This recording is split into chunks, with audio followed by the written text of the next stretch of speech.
17 18। सब पढ़ें सब बढ़ें का ये स्लोगन है छत्तीसगढ़ के शिक्षा विभाग का, लेकिन जमीनी हकीकत देखने के बाद ये स्लोगन महज दिखावा नजर आता है।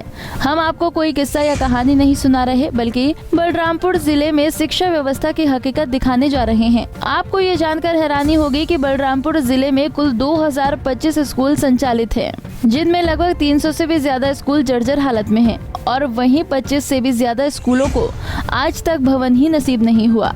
हैरानी की बात तो ये है कि जिले वाड्रफ नगर ब्लॉक में प्राथमिक शाला नौलीपारा पिछले 22 सालों से कच्चे के मकान में संचालित है। बच्चों के लिए शौचालय तक की व्यवस्था नहीं है। मजबूरन बच्चों को शौच के लिए खुले में जाना पड़ता है और अधिकारियों को इनकी कोई परवाह नहीं। इन 22 सालों में इस स्कूल के लिए 2 बार भवन की मंजूरी मिली, लेकिन पूरी राशि को दोनों बार बंदरबांट कर दिया गया, जिसका खामियाजा आज तक नौनिहालों को भुगतना पड़ रहा है। और तो और आपको ये जानकर हैरानी होगी कि इसी विधानसभा क्षेत्र से भाजपा की सरकार में गृह मंत्री बनाए गए और वर्तमान में इसी विधानसभा क्षेत्र से प्रदेश के शिक्षा मंत्री भी चुने गए हैं। फिर भी साहब तो साहब, मंत्री जी को भी नौनिहालों के भविष्य को लेकर कोई चिंता नहीं। एक तरफ सरकार स्वामी आत्मानंद विद्यालय के लिए पानी की तरह पैसा बहा रही है और बच्चों के बेहतर शिक्षा का दावा कर रही है, तो दूसरी तरफ इन मासूम नौनिहालों को आज तक एक छोटा सा भवन भी नसीब नहीं हुआ। देखिए 1998 से संचालित है। आज तक के कच्चे के मकान में ही स्कूल का संचालन हो रहा है। न यहाँ शौचालय है, न वो पानी की व्यवस्था है। बच्चों को तो काफी असुविधा होती है। बच्चों को सुविधा होती है, जानकारी दी है हाँ, ऊपर जानकारी हम लोग समय समय पर देते रहते हैं। अब जरा इधर भी नजर डालिए, भ्रष्टाचार का ये खेल यहीं खत्म नहीं होता।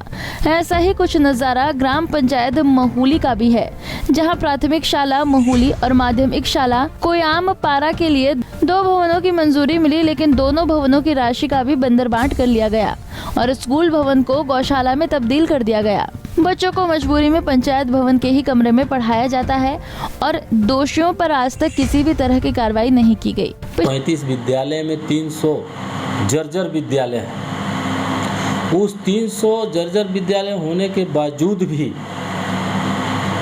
इसमें 25 विद्यालय ऐसे हैं जो भवनहीन है आज भी, जबकि इस क्षेत्र से हमारे स्कूल शिक्षा मंत्री, यहाँ के विधायक जो आज मंत्री पद पर बैठे हुए हैं, और इस ज़िले का यह स्थिति है जो बहुत ही दयनीय है और खेदजनक है।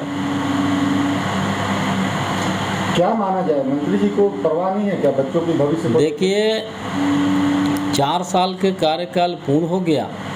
आपको बता देना चाहता हूँ कि 4 साल में आज तक मात्र 31 विद्यालय का निर्माण कराया गया। अब समझ जाइए कितना दुख का विषय है। पिछले शिक्षा सत्र में 300 जर्जर स्कूल में से 31 स्कूलों के लिए सरकार ने अतिरिक्त पक्ष की स्वीकृति तो दी, लेकिन उनमें से भी अधिकतर फाइलें जिला पंचायत कार्यालय में अटकी हुई हैं।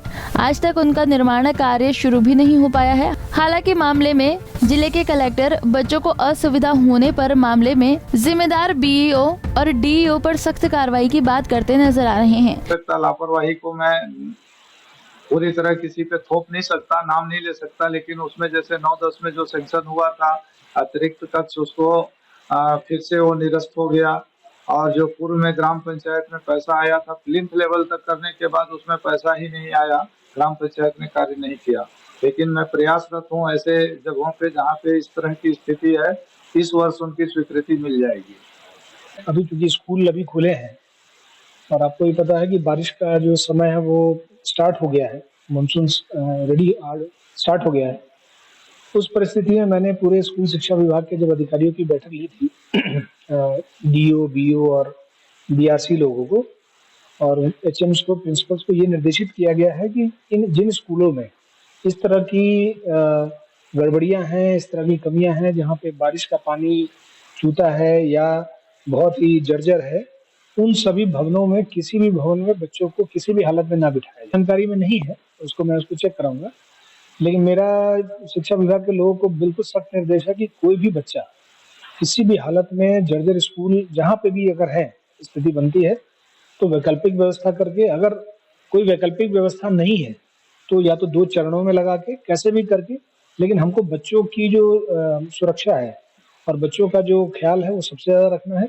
और कोई भी बच्चा जो है उस कमज़ोर इमारत की वजह से या जर्जर इमारत की वजह से कोई हताहत हो जाए, ऐसा जिला प्रशासन बिल्कुल बर्दाश्त नहीं करेगा। और इसके सख्त निर्देश जो है वो शिक्षा विभाग के सभी अधिकारियों को, जिला स्तर से लेके ग्राम पंचायत स्तर के अधिकारियों को दे दिया गया है। लेकिन अब ऐसे में बड़ा सवाल उठता है कि आखिर अफसरशाही का खामियाजा कब तक इन मासूम नौनिहालों को भुगतना पड़ेगा और भ्रष्टाचार का खेल खेलने वालों के ऊपर कोई कार्रवाई भी होगी या सिर्फ जांच का पर्दा डालकर मामले को दबा दिया जाएगा। पंजाब केसरी टीवी के लिए बलरामपुर से देवेश दुबे की रिपोर्ट। हमसे जुड़े रहने के लिए हमारे YouTube चैनल को सब्सक्राइब करें और नई वीडियो की नोटिफिकेशन के लिए बेल आइकॉन को दबाएं। अगर आप ये वीडियो Facebook पर देख रहे हैं तो लाइक जरूर करें और ज्यादा से ज्यादा शेयर करें। धन्यवाद।